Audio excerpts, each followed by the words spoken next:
येणाऱ्या काळामध्ये आपण प्रत्येक निर्णय हा आपल्या बाजूने झाला पाहिजे।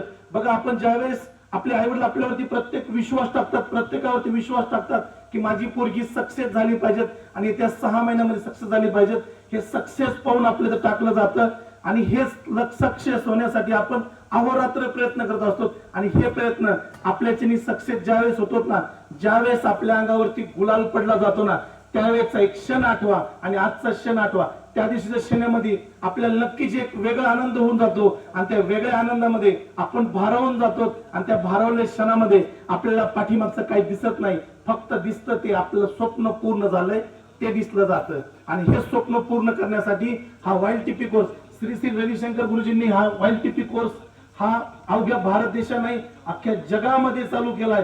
57 देशामध्ये हा कोर्स चालतो आणि हेच उद्दिष्ट पाहून अनिकेत भाऊ आणि तानाजी भाऊंनी निर्णय घेतला की महाराष्ट्रामध्ये 1 लाख युवक घडवायचा आणि 1 लाख युवक घडवण्यासाठी आपल्याला जर चॉईस कोणाला करायचं असेल तर आता इथून पुढच्या काळामध्ये आपण जे काही स्पर्धा परीक्षा जे विद्यार्थी करतात ह्यांच्यामध्ये गेलो पाहिजे आपण आणि ह्यांच्यामध्ये जाऊन आपण नवीन युवकांमध्ये अभ्यास करायची। सरांनी आता सांगितलं की आमचं 5:30 ला सुरू होतं, रात्री 11 ला संपतं। आपण मधल्या काळामध्ये आपण नक्कीच ज्यावेळेस आपला ताणतणाव वाढला जातो आपण डिप्रेशन मध्ये जातो, पण डिप्रेशन घालवायचं असेल